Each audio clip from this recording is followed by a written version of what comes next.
Good morning, beautiful people. Good morning, good morning. Happy Sunday. It is so good to be here again with you on a Sunday morning as we come together to celebrate the truth that we know to be true as one family and continue to live in the magnificence and the significance of our oneness and of God operating in, through, and as us. This morning, our prayer champion, Lavonda Elam, will lead us in prayer. So let's begin with prayer and then we can move forward.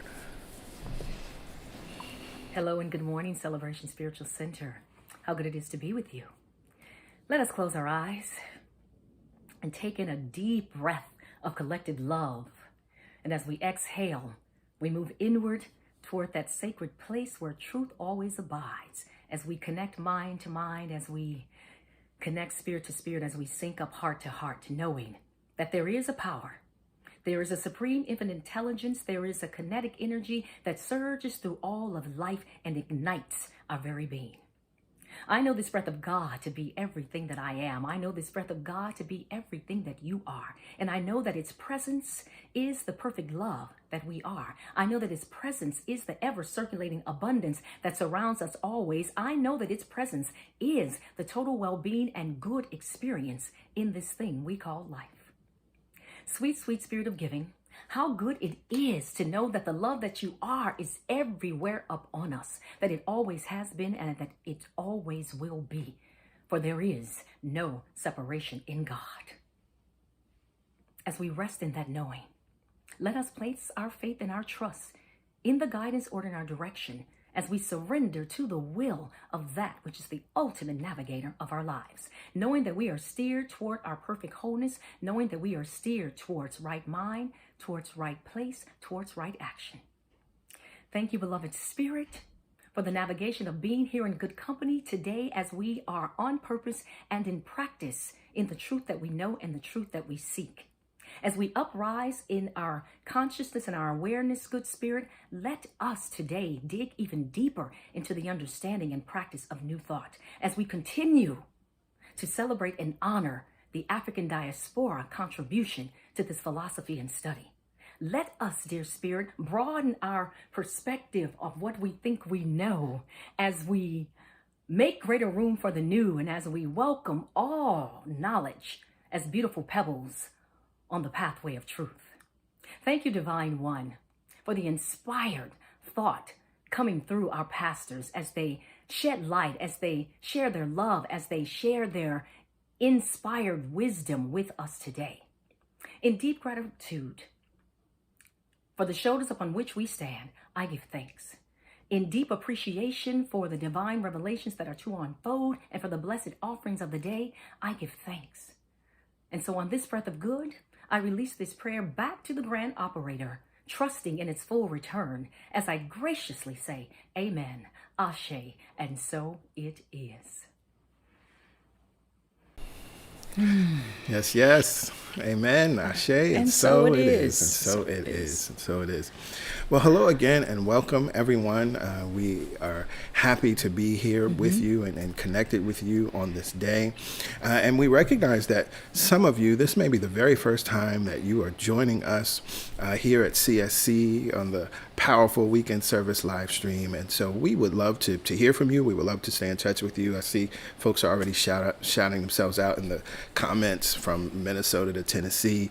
I know that our West Coast family is joining us. I also know that our family in Ghana is joining us on this day. So it's so good to have everyone here. But if this is your first time, please shout yourself out in the comments. Let us know where you're connecting in from. But more importantly, we want to stay in touch with you. And the easiest way to do that is to join our mailing list. And you can simply text the word welcome to 347-472-1078. Please, just the word welcome, no other information. After you text the word welcome, you'll receive a response with a link. You have to click the link and click the URL. We're seeing where some people receive the link, but then actually text their information. That's not going to get you on the mailing list. You actually have to click the link and complete the form. That's what gets you on the mailing list. And once you're on our mailing list, we send out a email every Friday with lots of good information and links and things that you'll want to be aware of. Some of those things we'll talk about in just a few minutes, but it's always great to have it in your inbox and to have those links, things that are clickable and easily available. So Thank you for being here. We're so happy to have you here. So let's get into our announcements so that we can know what's going on. Right?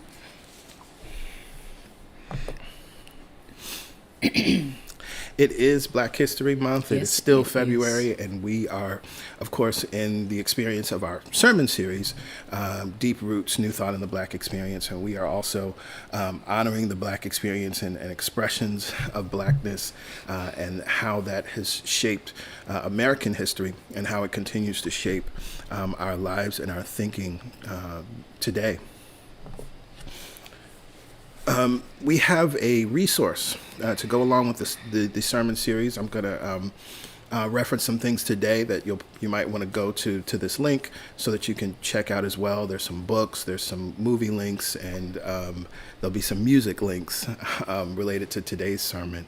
And so if you want that information, if you want to go a little deeper, as you hear me referring to certain texts and certain books, just go to celebrationsc.org/deep roots, which will give you a link to a Google Doc. That Google Doc is a living document. We'll continue to update and continue to add things to that document as it becomes appropriate. Last week, I think it was at the end of the service, we talked about this idea of recognizing that so many of us have been running on adrenaline, right? We're 11 months in to this pandemic.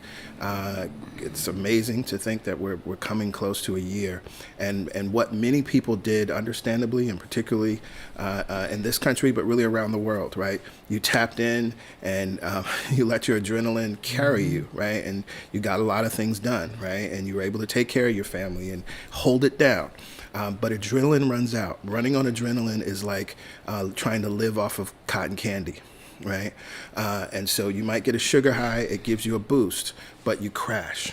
And so we want to make sure that everyone here in the New York area, as we have access to these resources, that you know that these mental health resources are available. Also, these resources, we encourage everyone to keep these close because you may want to refer a friend or a family member. It's very easy to text to the number there on your screen or to chat. It is available 24/7, 365. We're grateful to continue to partner with Thrive NYC and continue to be advocates for mental health and mental well-being. Additionally, there are specific resources related to COVID because we know that there's so many layers to what COVID has created. You may be going through financial or economic difficulties. You may have someone who has transitioned from COVID in your family. You may be sick yourself, or you may be moving through what they're calling long COVID, or sort of the aftermath of being better, but still not being completely out of the woods. And so this COVID emotional support is available, and you can use this number. As you see, it's available 7 days a week. And we encourage you to use this. If you are not in New York State, please look to your local connections, to your state, to your counties for similar support and help because it is available and it is very necessary as we continue to move through this pandemic. Today is God Talk Sunday. Yes, it is. It is the third Sunday, and here, for those who are not familiar, the God Talk is the opportunity to ask questions. We recognize that each and every one of you want to apply these metaphysical principles to your life, or you may not be sure how to apply them to your life, or you may just be stuck. You may have a question, and we love making ourselves available through this format every third Sunday to support you and to provide answers and insight. That's happening on Zoom today at 1 p.m. So that means that you need to be on our mailing list to get that information. For those who are not already on our mailing list and you want that information, when you join the mailing list today, you'll receive that information via email. Very important. It will be sent to your email. And we look forward to you hanging out with us. It's always a good time. No question is off limits. You know, one of the things that we talk about is practical spirituality. And so if the text that you're studying, no matter what that sacred text is, cannot be applied to your life right now, how you're living, if you cannot find practical solutions in that text, then it might be time to go either deeper or find another text. Yeah. And so we believe in talking practical spirituality, applying these texts to what you're going through and using it to help you, support you, or move you through, give you clarity, whatever it is you need. And so coming together on Sunday for God Talk Sunday is a beautiful opportunity to bring any question. No question is off limits. Yes, yes. Great opportunity to be together in Zoom world and have those questions answered. Absolutely. So please join us. We are a church that believes in prayer, and we understand that many of you may have prayer requests and things that are showing up in your life. We want to know the truth with you. And so it's very easy to submit a prayer request. Just send an email to prayerchampions@celebrationsc.org. That email is received by Pastor Yolanda, myself, and all of our prayer champions. And we hold the truth weekly, seeing and knowing the highest and the best for each and every one of you, seeing you moving through that situation, seeing you on the other side of it. We pray from the answer. And so we absolutely encourage you to email us. And of course, when the prayer is answered, let us know that too. Yes. We love hearing the victory stories as well. And finally, we also have prayer every Wednesday morning. Wednesday mornings at 7 a.m. Eastern Standard Time. We gather together, we share a reading, and then one of our prayer champions leads us in prayer. All the information is here on your screen. We encourage you to join us. It is a beneficial and powerful time. It's a wonderful way to align. It's a wonderful way to recenter in the center of the week. Additionally, if this time doesn't work for you, depending on where you live, what time zone is happening, what your work schedule is, you can always use the playback number, which you also see is here on your screen. Call that number, enter the access code. You may be asked for a reference number. You don't have to enter a reference number. Just wait, and the most recent prayer will pray, and that's available 24/7. And I know that many of you access that playback, and you know it's beautiful. We're happy to know that it is a beneficial resource and something that everyone is tapping into when it's needed.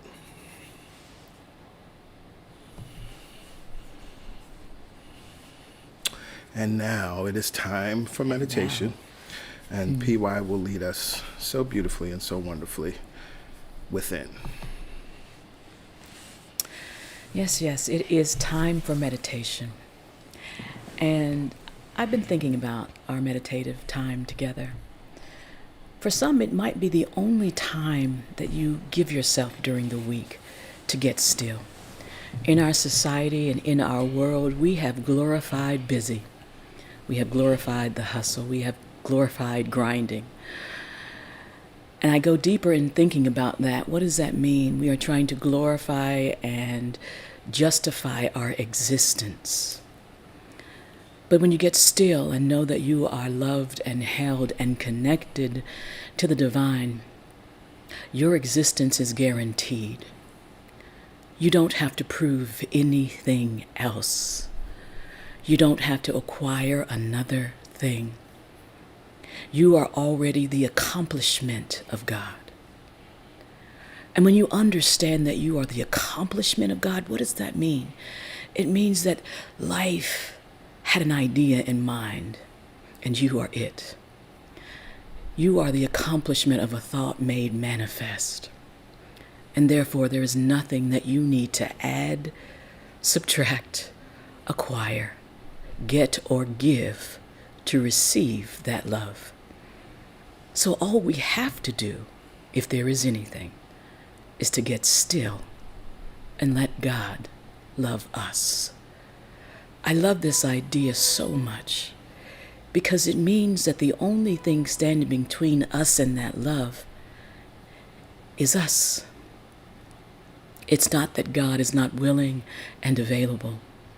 We get to give God permission to love us. We get to step back from the busy, let go of the hustle and the grind, let go of the proving, especially if you're in a black or a brown body. Let go of thinking there is more that you need to be, do, or have to be loved by God. We just get still wherever we are.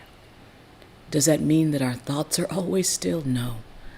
It means that we align ourselves with the truth of our being, and we let it do the work. We let it do the healing. We let it do the loving. I'm so grateful for this time to come together, because many times we are thinking about God, but we are not experiencing God. And in meditation, it's the opportunity to have a visceral experience of God. So let's do that now. Notice all around you, wherever you sit, wherever you are, that you are safe, right where you are. Whether you are seated upright and relaxed in a chair, on your sofa, in your bed, go ahead and settle in. Relax. One last scan of the environment around you. And now, close your eyes and take this journey home.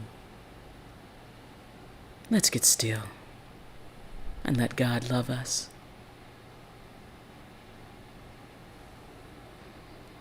And from this place of internal awareness, we just notice on the inside.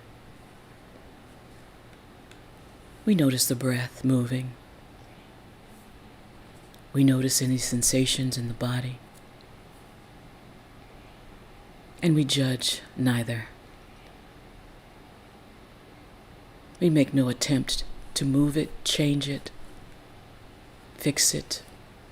We just become aware that God is on the inside, and we align with that now.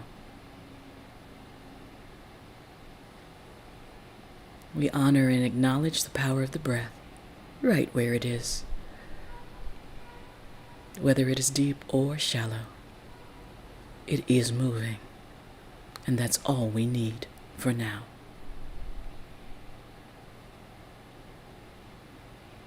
Few more rounds of noticing.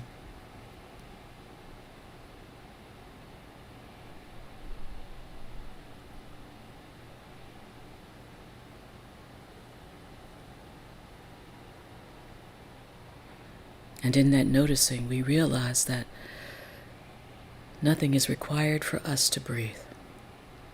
We just allow the breath. Nothing more for us to do to the breath, except notice its path.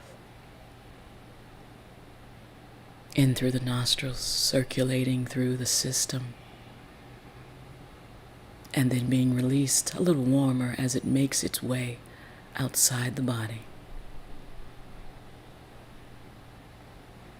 Last round of just noticing.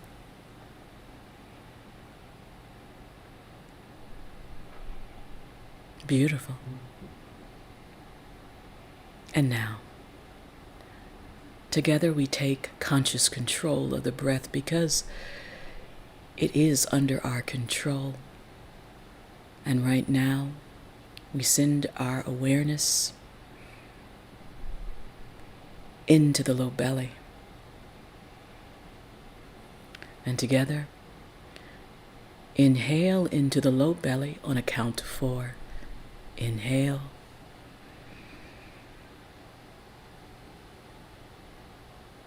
Hold at the top, count of 4. Open the mouth, relax the jaw, and make room. Releasing, count of 4.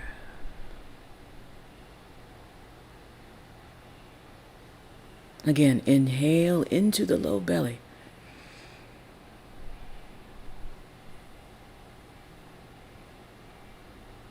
Hold it there. Relax the jaw, sigh it out, let it go.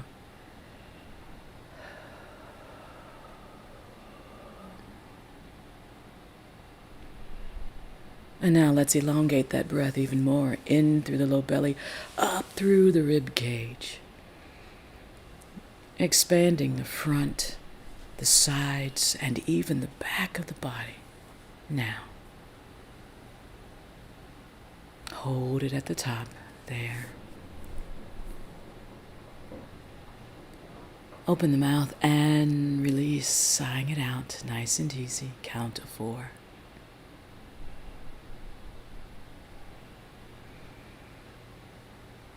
Sending that breath into the low belly and now up through the heart chakra, center of the chest, activating that subtle body, that healing center. Hold it there. Open the mouth and let it all go. Sigh it out. Beautiful. Fullest, deepest breath we've taken in this present moment, breathing in all the way up to the heart. Hold it there.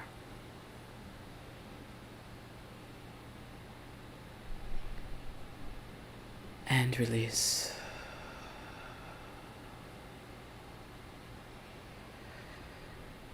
Let's practice this full elongated breath, few rounds, breathing in and all the way up through the heart, holding at the top. And this time, close the lips and exhale through the nose. As we elongate the breath in this way, we send the signal to the brain and to the body that it's okay to get still and let God love us. Take a few rounds here on your own.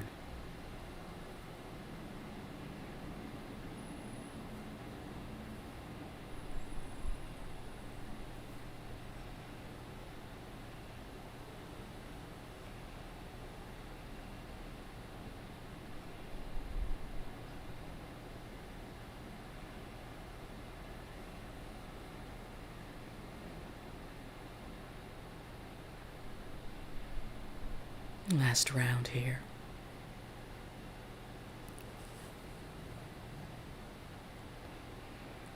Once we understand that the breath is under our control but powered by that which we call Mother, Father, God, we give it permission now to operate on its own.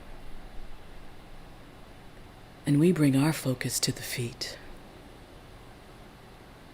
sending the energy, the prana, into the feet, whether the soles are resting on the floor or elevated. We imagine that connection, that deep rooting, that grounding. Sending the breath into the feet. Relax the feet.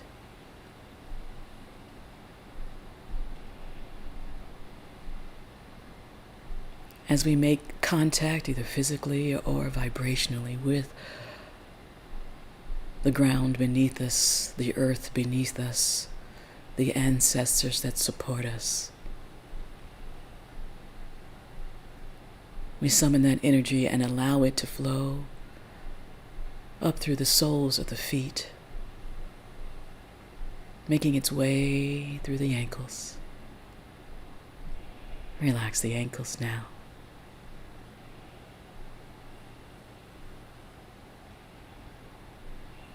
Giving permission for that energy to rise up our shins and calves, unobstructed. Relax the shins and the calves.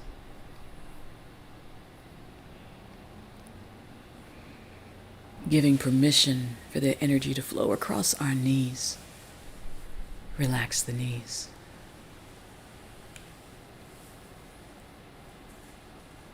And now energy flows across the thighs, making its way towards the hip sockets, making its way towards the seat of our joy.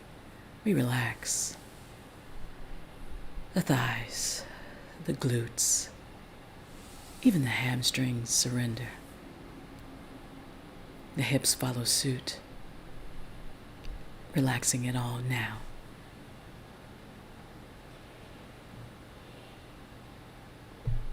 As we get still, we just notice the inside, and we see in our mind this subtle body, this chakra system.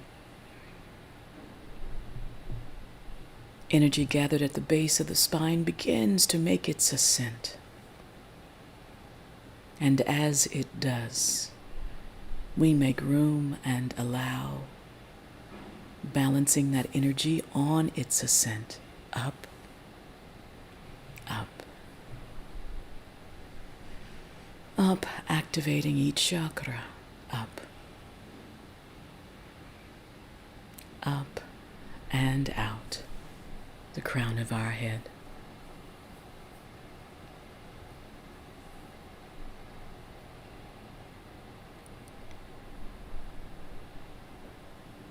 Energy gathered above us, individually and collectively all across the planet.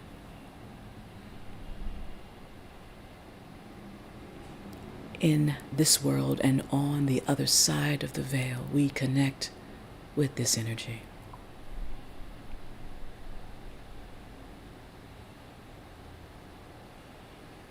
We get still and allow this energy to flow down the crown,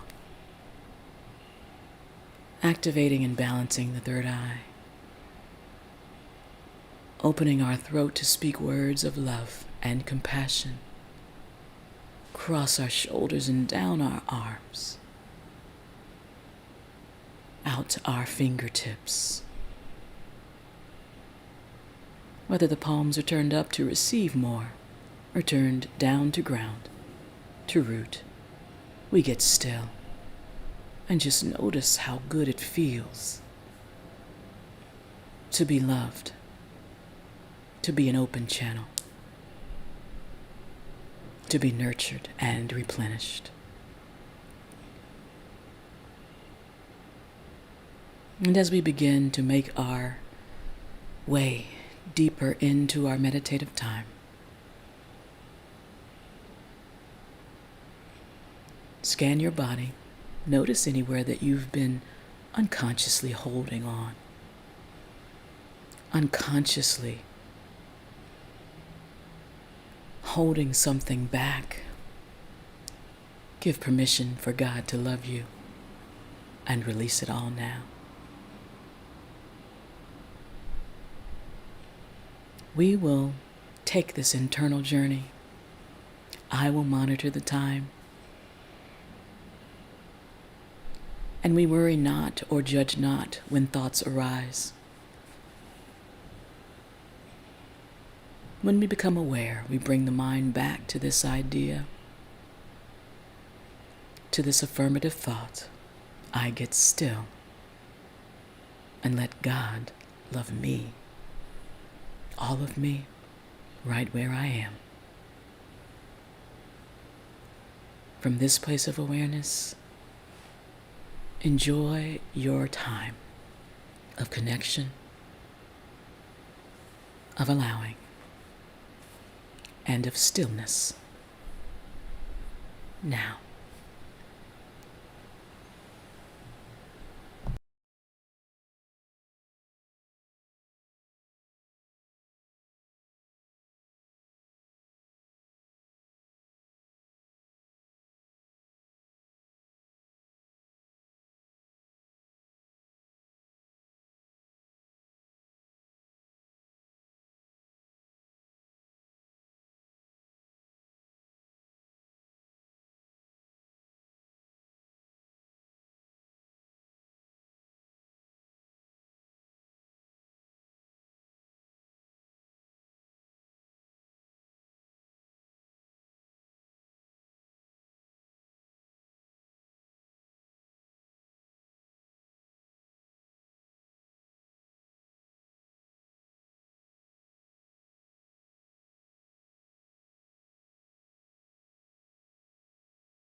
With our eyes still closed,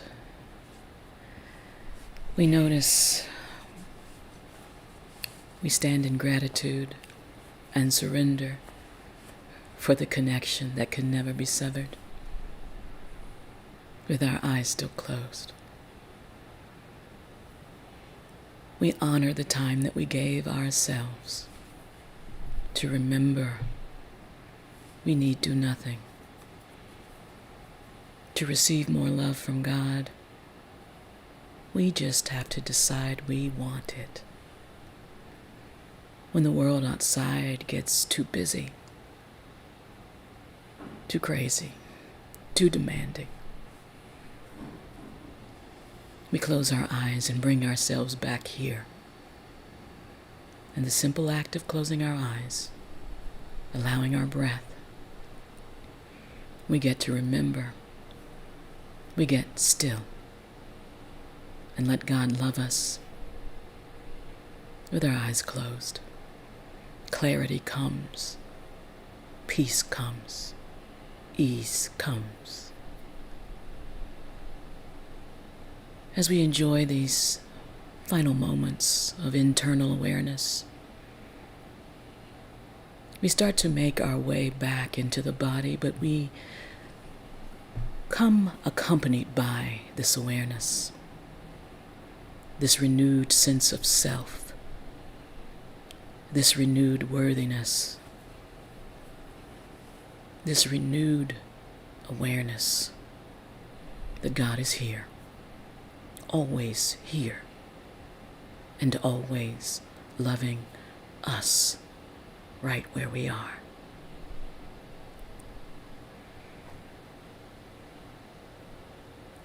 Let's start to make the return now with our eyes closed. Let's do a nice, easy waking of the body. Maybe we wiggle the fingers and the toes. If our feet are planted on the floor, maybe we raise the heels and the toes. Stop the movement. If the palms have been turned up, turn them down now. And maybe rub them across the knees and the thighs, the shins. Contact of palm onto and activating the energy flowing into this lower half of our body. Last time, just easy, gentle, waking. Stop the movement now. Bring the palms together at heart center. Lightly touching thumbs into sternum, finding that heartbeat, slowing it all down. Bowing the chin towards the fingertips, noticing a nice elongation of the spine and the base of the neck. And as we bow, we honor those who have come before us, those who continue to guide us, and the time that we gave ourselves. Now, nice and easy, soft gaze, flutter the eyes open. No strain. Find something to focus in on the floor, a point in front of you. Again, soft gaze. From this place, inhale, raise the chin, raise the gaze, still soft, still easy. Release the breath. Namaste.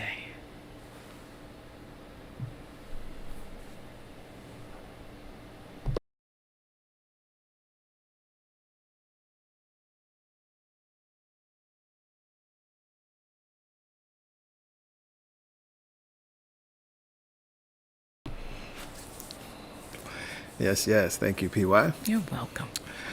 It is always good to go within, and it's always good to take that time, not just on Sunday, but take that time whenever you need it. You can come back to any of these recordings and come back to the meditation and allow yourself to be guided so wonderfully and so beautifully. Well, before we get into today's sermon, we, of course, are going to hear from Soul 21. And here at CSC, it I guess we can't downplay the significance of something that we teach and something that we're very intentional about, and that is your worthiness, right? And affirming that you are worthy, affirming that I am worthy. It is a powerful notion, and it is one of the things that we get to free ourselves from and heal when we are moving from a traditional theology or a more traditional God concept, understanding that we are worthy. We are worthy to experience all that God is, all that God has, to express all that God is and all that God has. And so this song is simply a powerful celebration of that truth, that we are holy, we are beauty, we are worthy. So join in on this party, and after this song, then I will join you for the message.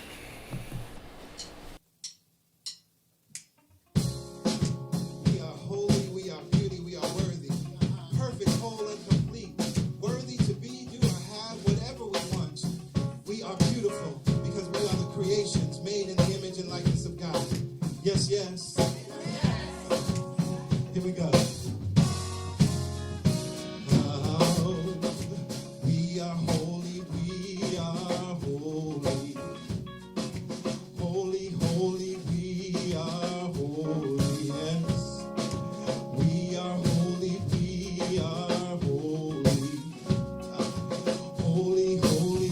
So 21 can you sing we're holy.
To say we are holy and we are beauty and we are worthy.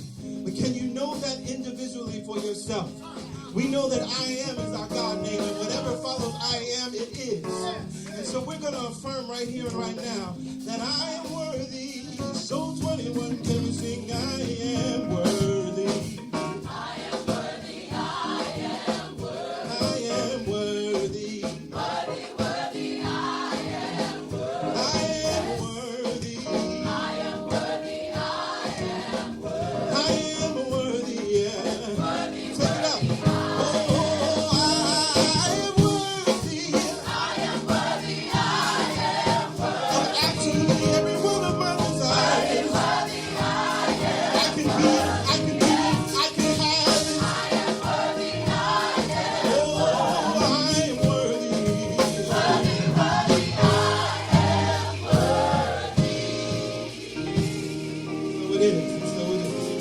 so it is.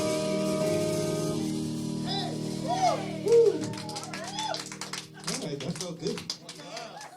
Felt good. Bring the focus. Yes, yes, yes, yes. Ah, yes, yes, yes. That feels so good. You can't help but hear that song and start to move. And of course, it is powerful. If you have never affirmed, I am worthy, I am holy, I am beauty, please do it now. Put your hand on your heart. I am holy, I am beauty, I am worthy. And know that truth for your sister and your brother that's connected here and now. You can even affirm that in the comments and in the chat right now. You are worthy, you are holy, you are beauty. We hold that truth for each other just as we hold it for ourselves, for we recognize that the holiness in me is the holiness in you. The beauty in me is the beautiness in you. The worthiness in, through, and as me is the worthiness in, through, and as you. And so I am so grateful to be here with each and every one of you. I'm so grateful to just live in this expression of truth that we get to co-create as this weekend service. And I have a word to share on today and some insights to share, and I look forward to getting into it. I say to PY often on Sunday mornings that I'm on fire, I'm ready, and I'm sort of just feel like I'm just being held as we move through the service till we get to this point.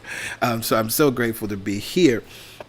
Now, our series, this is a 3-part series, and the second part in the month of February, Deep Roots, New Thought, and the Black Experience. We started in week 1 with the sermon, Be Here Now, looking at the consciousness of what Be Here Now means from the mind and the brilliant theological insight of Black people.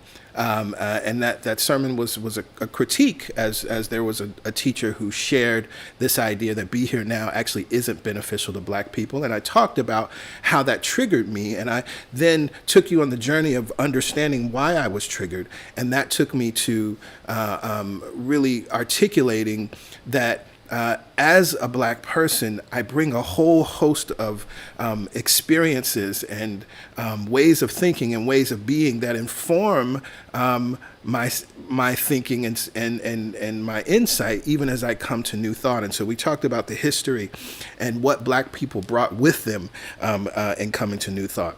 Last week, in plain sight, looking at this idea that New Thought teachings ain't new, right? That it's actually New Thought, ancient wisdom.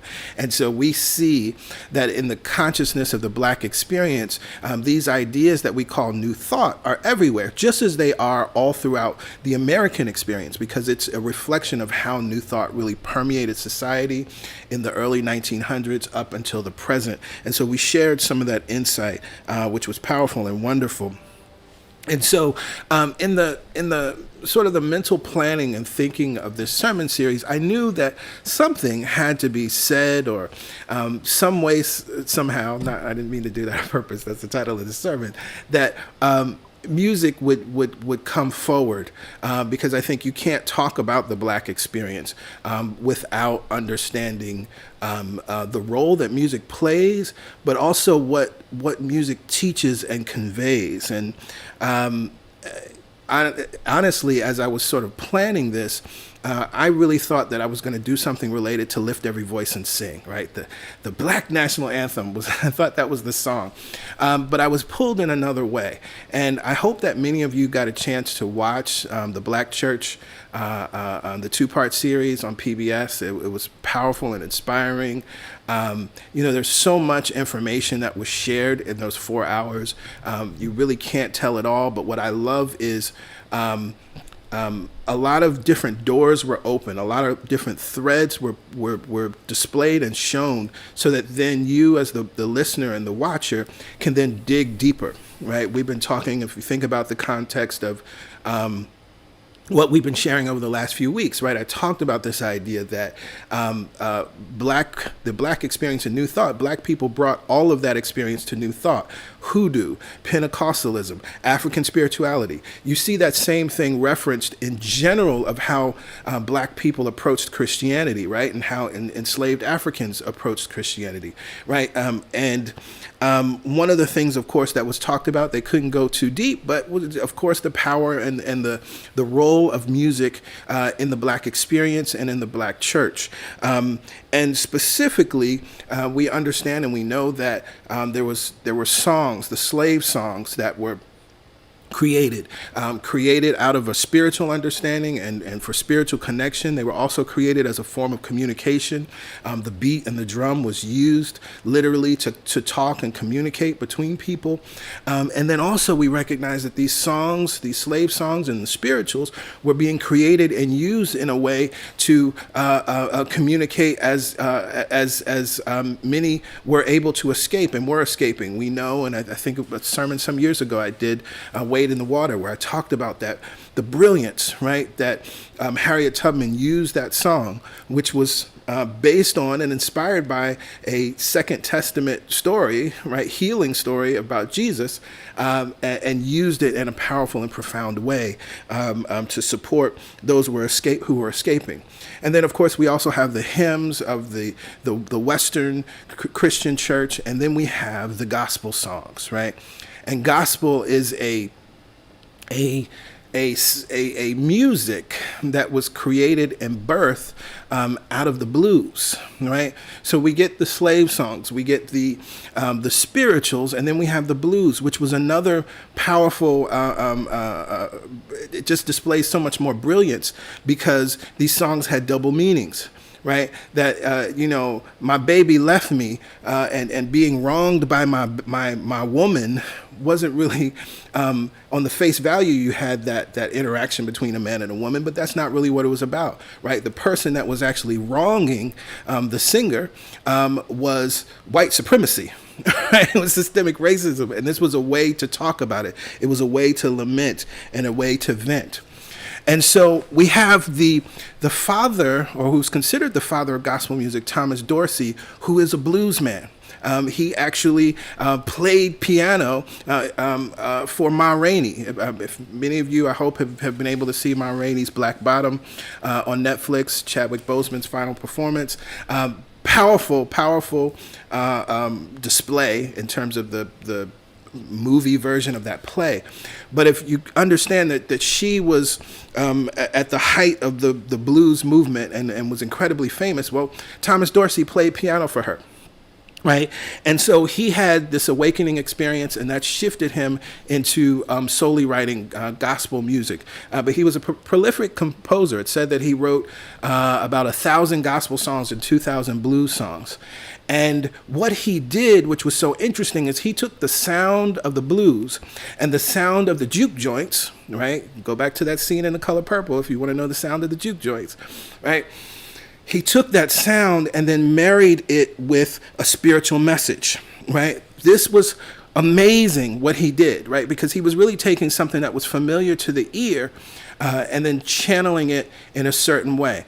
This was controversial at the time. It was considered sinful at the time.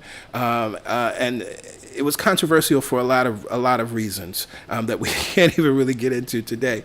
But it's important to note that he persevered. And so what we consider, the sound that we consider traditional gospel, is really the sound that came through Thomas Dorsey, and then he inspired so many other songwriters. Now, his most famous song is Take My Hand, Precious Lord. Right, and we know that song, of course, had great meaning and significance to Martin Luther King. We know that Mahalia Jackson sang it at his funeral. We know that Aretha Franklin sang it at her funeral, right? And there's a profound story behind that song. But that's not the song that I want to look at today. Although it is a famous song and it's wonderful, and if you've never heard it, I invite you to go on YouTube and listen. I want to look at another one of his compositions that I think is equally pervasive. And I think it speaks to the Black experience, and more importantly, it contains within it a powerful metaphysical understanding when we unpack it. We're talking about New Thought and the Black experience. And what I know to be true is that Black people are a people of deep, deep faith. And when I say faith, I'm not talking about faith in terms of a people of deep faith in terms of holding a religion, right? Because sometimes we use that term, people of faith, in other words, as people that hold a certain religious ideology. That's not what I'm saying. I'm saying that Black people are a people of deep, deep faith that even though the external circumstances don't show them what they're believing and praying for, they still believe that it will happen. Right? That's what I'm talking about, of people of deep, deep faith, right? That,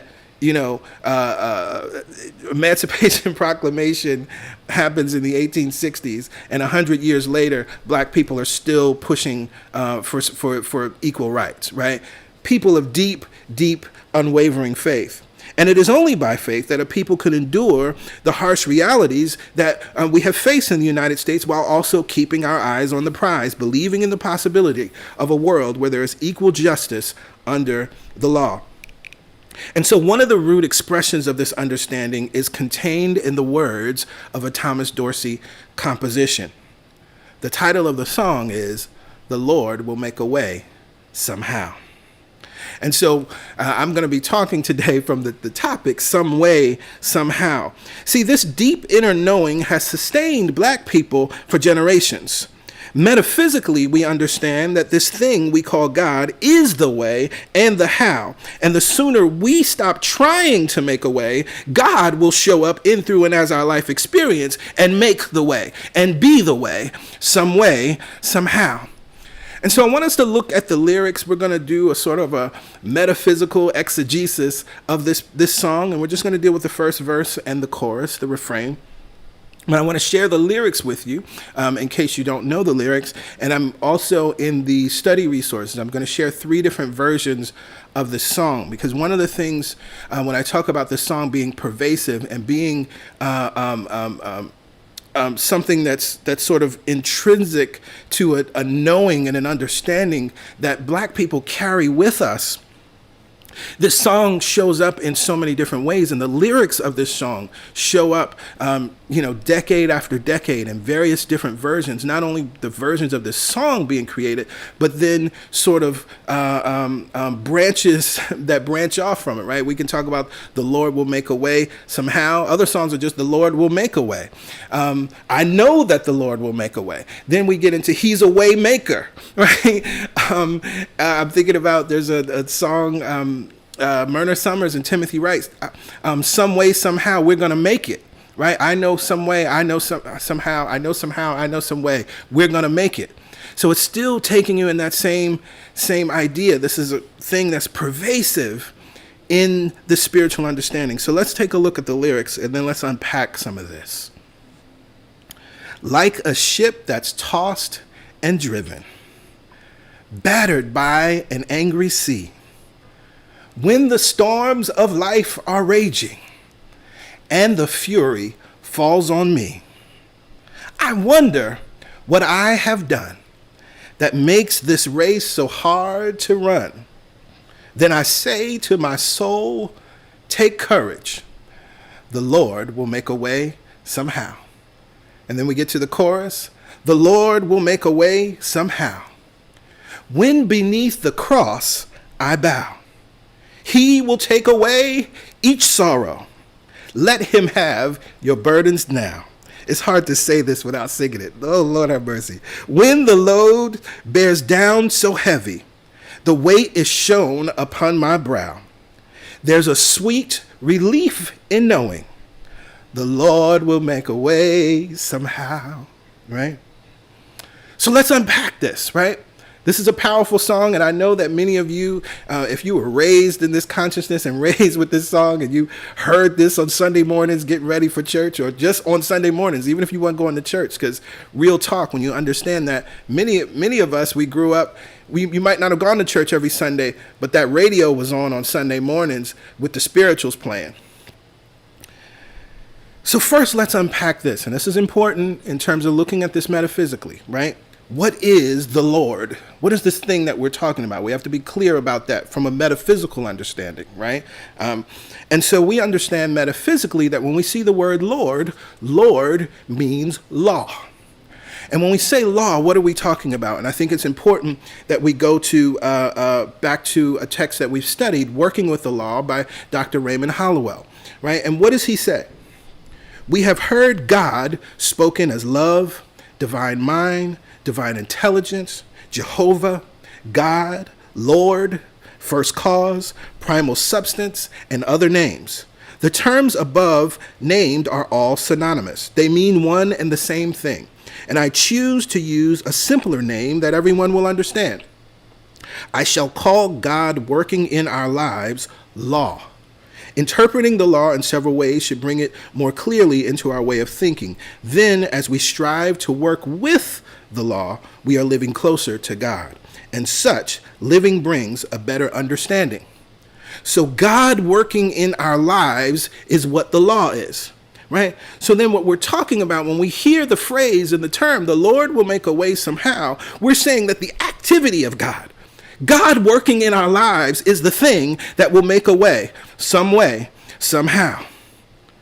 So then we get into the lyrics of the first verse. Like a ship that's tossed and driven, battered by an angry sea, when the storms of life are raging and the fury falls on me.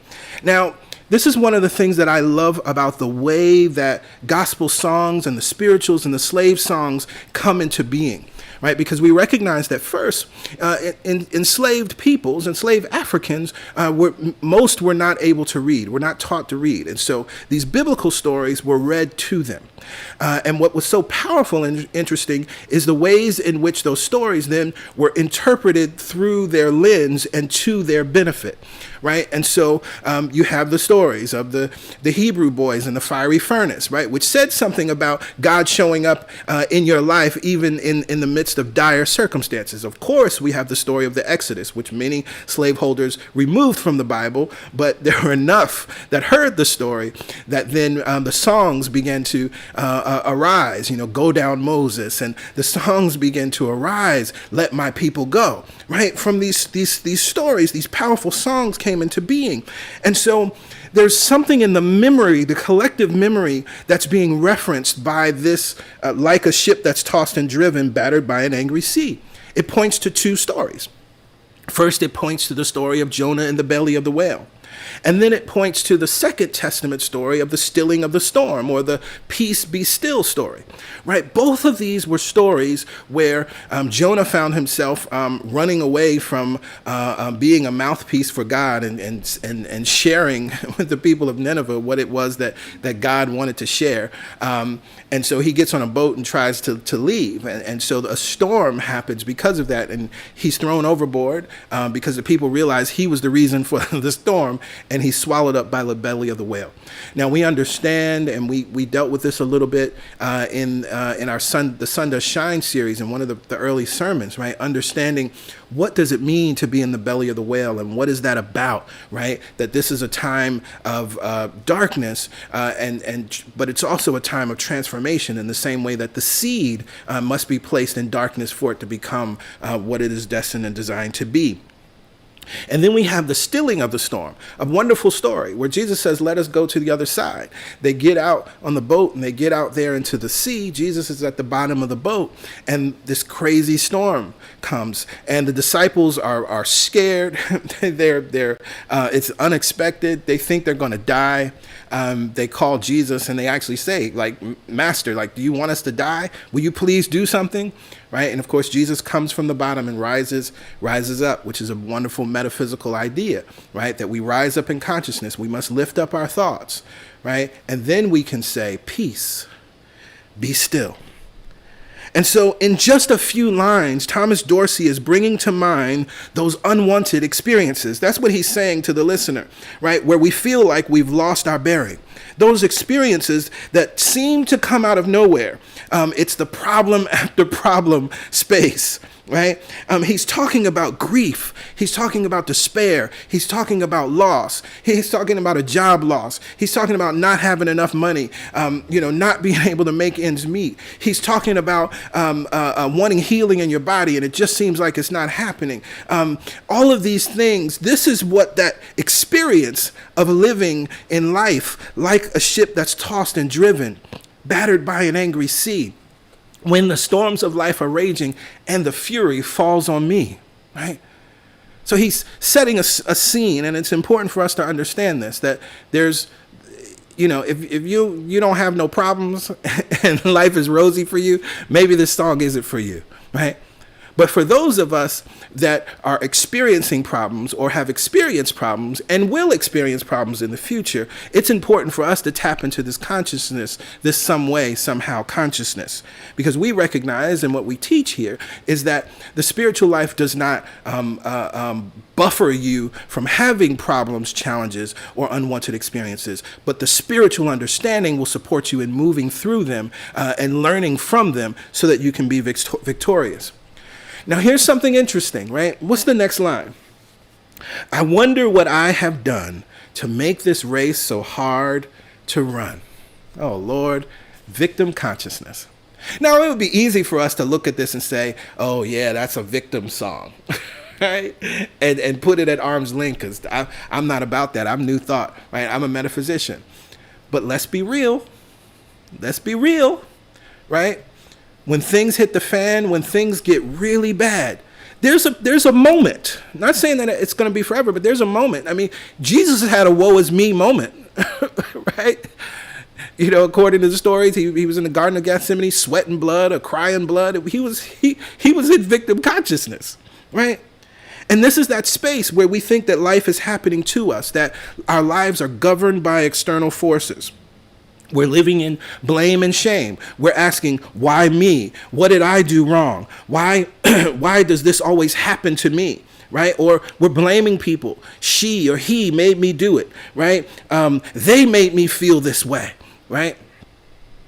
And so we recognize that this is a stage. This is a moment, right? When we're in, fear, doubt, and worry, and when we're in despair, and when we're in grief, and when we're in great pain, sometimes we think that, oh Lord, what have I done? Again, this echoes back to the Jonah story, right? Because it was like, well, we know Jonah disobeyed God, right? So I must have done something. But what do I love to say? I say, when fear speaks first, make truth the last word. And Thomas Dorsey is reminding us to do that here, because although you have the thought, I wonder what I have done to make this race so hard to run, excuse me, what's the next line? Then I say to my soul, soul, take courage. The Lord will make a way somehow. I would rephrase it a little bit and say, then I speak to my mind, right? Soul, take courage. The Lord will make a way somehow. Now, to move from the victim stage, we must give up shame and blame. We don't stop at what have I done. We take courage. And it's one of the things I love because this song evolves, and there's, again, so many versions. In some versions you'll hear, instead of soul, take courage, soul, don't worry. In another version, you might hear, soul, be patient. The Lord will make a way somehow. This is the encourage yourself moment. I know many of you know and love the song by Donald Lawrence, right? Sometimes you have to encourage yourself. No matter how you feel, speak the word and you will be healed. Speak over yourself. Encourage yourself in the Lord. In the Lord, right? And so this is what's happening here.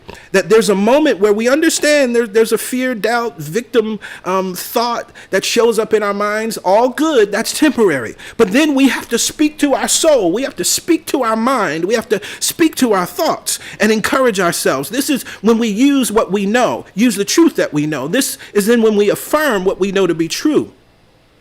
Asking ourselves that question, what do I know to be true? The Lord, the law, the activity of God working in our lives is always active and always present.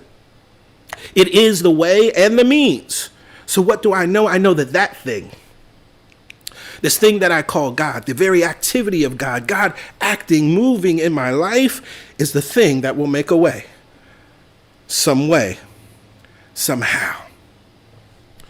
And so if that's not enough, now we go into the chorus, we go into the refrain, and we affirm this truth even more. Because you can't just speak it to your mind once. I wish that was enough. When you're in that fear, doubt, and worry place, and that shame and blame place, you have to take control. And so we just affirm the Lord will make a way somehow. And then the refrain, we come back again. The Lord will make a way somehow. When beneath the cross, I bow. All right. Now I hear some of y'all saying, hold up, Pastor Greg. When beneath the cross, I bow? What is this talking about? When beneath the cross I bow. Are we supposed to bow to Jesus? We're supposed to bow to the cross. We don't teach that here. That's not our teaching. We don't bow beneath the cross. You almost had me, PG, but this is just another song worshiping Jesus. This song ain't got nothing for me to do. Well, let's look at a metaphysical understanding and meaning of the cross, an allegorical understanding and meaning of the cross. It's important for us to understand this profound spiritual concept that the Christ did not die on the cross. Jesus died on the cross. What does that mean? It means that which is eternal can never be killed. And that is who and what we truly are, right? But that which is temporary, there comes a time when it must be let go, when it must be allowed to wither and die. So Christ was not killed on the cross. Jesus died on the cross, and it was the Christ that was resurrected. So metaphysically and allegorically, what the cross story or the crucifixion represents is the death of the temporary or that which is illusory.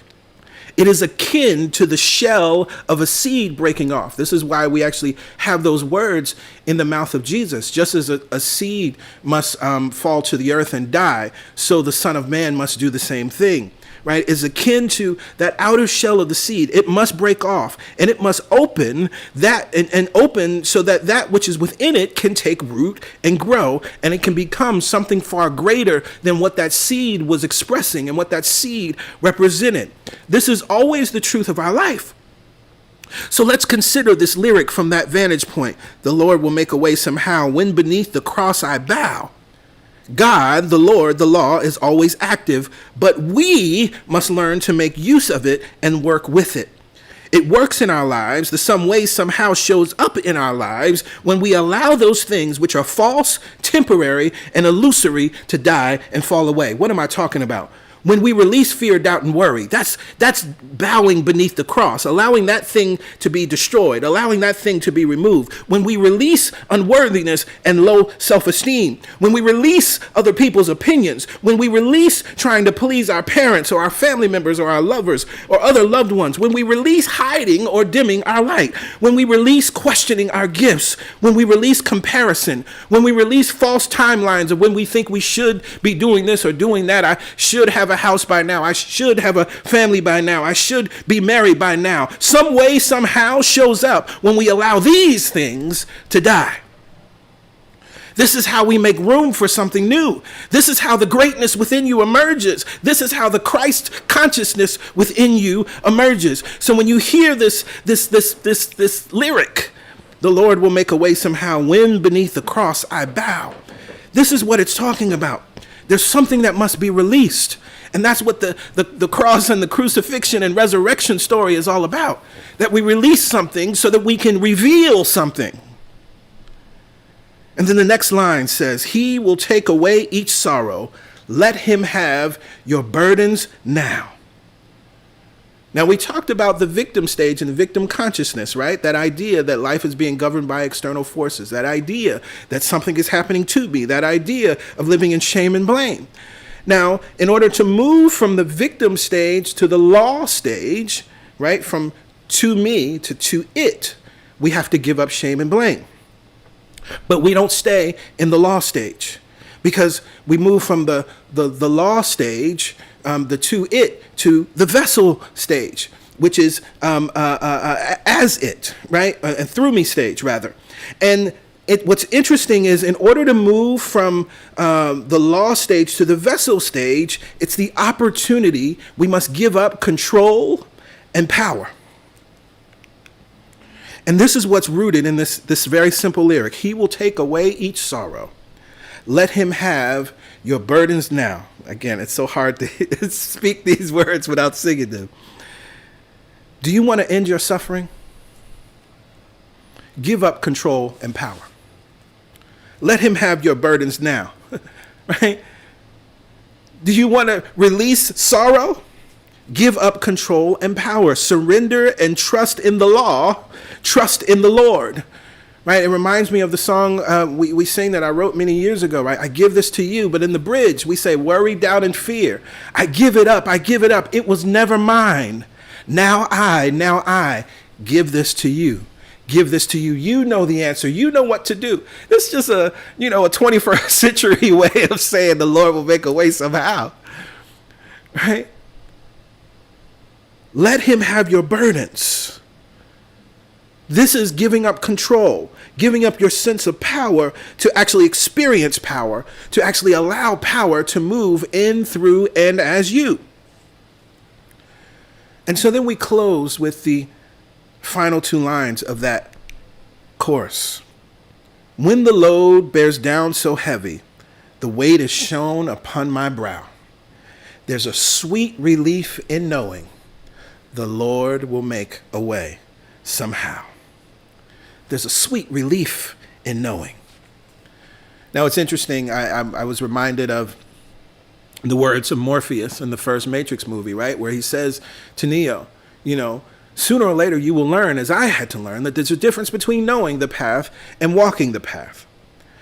And so sweet relief comes not just from being aware that the Lord will make a way somehow, but relief comes in practicing this knowing. And so it's interesting when I hear these lyrics, I hear that through the New Thought lens. When we say there's sweet relief in knowing, this is how we pray. What do I know to be true? I know that God is here, right here and right now. I know that God is a way maker. I know that God is the way. I know that God is the how. And so I know that some way, somehow, the way will be made. I know that some way, somehow, I will be victorious. I know that some way, somehow, doors will be open. I know that some way, somehow, the money will show up. I know that some way, somehow, the opportunity will show up. I know that some way, somehow, this vision will be made manifest. I know that some way, somehow, this thing that is in me will express. I know that some way, somehow, that's the knowing, that's the knowing, that's the knowing, that's the knowing. And this is how we pray affirmatively. So when I hear there's sweet relief in knowing, it's not just sweet relief in being aware that the Lord will make a way somehow, but there's sweet relief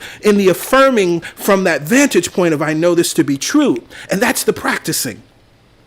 Relief comes in practicing this knowing. And there are action steps in this song, in this first verse and refrain. Take courage is the first thing. That's an action step.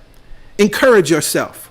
Other lyrics, be patient, don't worry. Affirm what you know to be true. Question your thoughts if you need to question your thoughts. Do your forgiveness work if you need to do your forgiveness work. Get your mind right. All of that is an action step.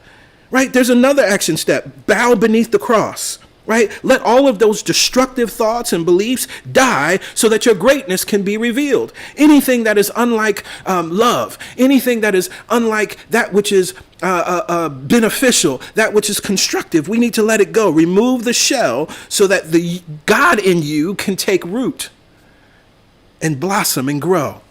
There's another action. Let him have your burdens now. Let the law, let the Lord, let God itself have your burdens now.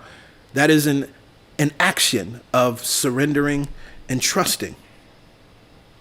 There is a power at work through you that is greater and much more capable, but we must take this step. PY referred to this very thing in the meditation earlier.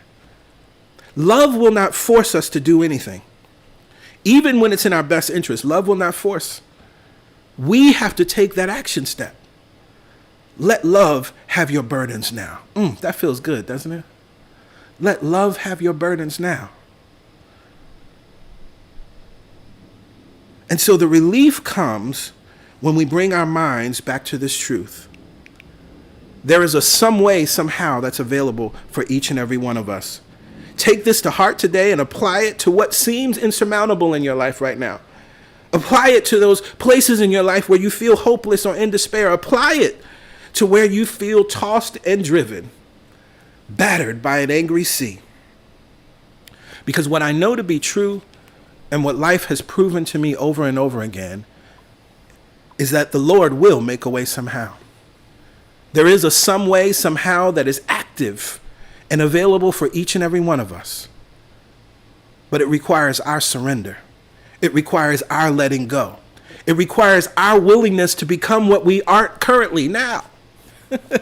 Right? We want a different experience, but we want everything else to say the same. That's not how transformation works. Right? When we transform, everything else outside of us becomes different. And so in this moment, I invite each and every one to just take a breath in and exhale and breathe in and breathe out. There is one mind, one power, one presence, one life. It is working in all, through all, and as all. That life is my life now. That life is your life now. That life is the way. That life is the how. That way, that life is the means by which all things come into being and are accomplished. I remember that it is here now and I am here now. And so I recognize my oneness with it. I recognize your oneness with it. We are intimately and intricately connected. Nothing can change it. Nothing can change it. Nothing can break it. Nothing can change it. And so it is out of this awareness that God is, that the activity of God is ever present and always available. Out of this awareness that we are one with it and one of it, that I speak this word in faith. First, I am grateful. I'm grateful and thankful that we are able to celebrate this some way, somehow consciousness. That we can look to our ancestors, that we can look to the expression and the inner knowing of Black people in this country that operated from a place of profound awareness and deep faith, knowing that the Lord exists and that the Lord is active in our lives now, always making a way, some way, somehow. It is not up to us to know the way, to know the how. But we surrender to it and we allow infinite possibilities to come into being. As I know that is true, I now stand in faith with each and every being that is connected here now. My sisters, my brothers, my human family, wherever you may be, I know that the some way, somehow consciousness is operating in, through, and as your life. Right here and right now, we release every burden. We release every thought that is unlike love. We release every limiting thought. We release all lack. We release all limitation. We release all smallness. We forgive ourselves and set ourselves free for those moments where we dimmed our light, for those moments where we froze or were stuck because we were listening to someone else's opinion. We release all judgment, self-judgment. We let it go right here and right now. We forgive ourselves and we set ourselves free. And as we set ourselves free, we allow that outer shell to break open, to reveal the Christ within us, to reveal the good within us, to reveal the vision within us, to reveal the dream within us, to reveal the goals fulfilled within us, to reveal the new life within us. We let it come forth. We let it come forth now. There is a sweet relief in knowing that the Lord will make a way somehow. There is a sweet relief in knowing that there is a way and there is a how, and it is here for us and it is loving. There is a sweet relief in knowing that we simply have to bring our minds and our thoughts to this inner knowing. And the way is made plain and made clear. So it is with joy and thanksgiving that I release this prayer, knowing that it is heard, met, received, and already accomplished in consciousness. So now we allow it. We allow it. We allow it. We allow it. Together we say, Amen, Ashe. And so it is. So it is.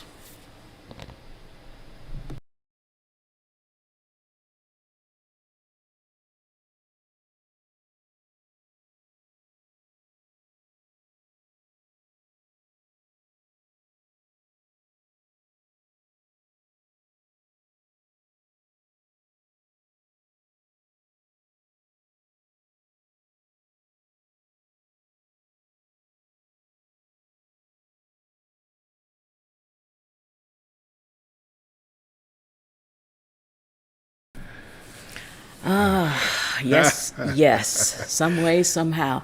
The song didn't say no way, no how. Think about that. It says some way, somehow. The no way, no how would mean it would be up to me because I only know one way. Mm-hmm. Right?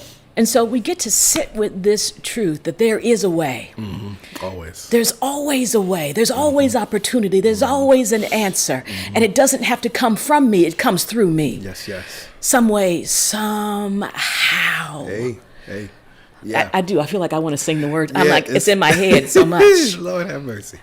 Whatever Yes. the problem, whatever the fear, doubt, or worry, it's not no way, no how. It's not that it's never going to be resolved. Mm-hmm. If our people thought no way, no how, they would have given up years and years and centuries. They knew that there was a way. Mm-hmm. They knew it. Mm-hmm. And so in our lives, we get to practice our understanding. We get to bring that forward. Yeah. To whatever we are confronting, yes. There is a way, yes. There is a how, yes. And we are connected to it. Yes, yes. Thank you, Peachy. Absolutely. You're welcome. You're welcome. Well, beautiful people, it is time for giving. And here at CSC, we teach giving in a very deliberate and specific way. We encourage you to give what feels good, right? Now, first, we understand that giving is a spiritual practice, right? And we must tap into that. That's absolutely true. It's why we are here to serve is one of our guiding principles. And so as we give, we are giving from a recognition that there is more than enough, right?